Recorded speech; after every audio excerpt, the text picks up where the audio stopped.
warahmatullahi wabarakatuh. Saya atas nama Abdi Pangeran Ikram, alamat Jalan Reformasi, meminta maaf atas kejadian yang baru-baru ini, video viral.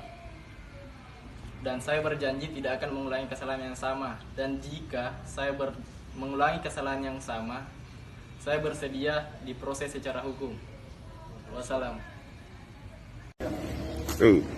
Banyak sampai toilet ya terus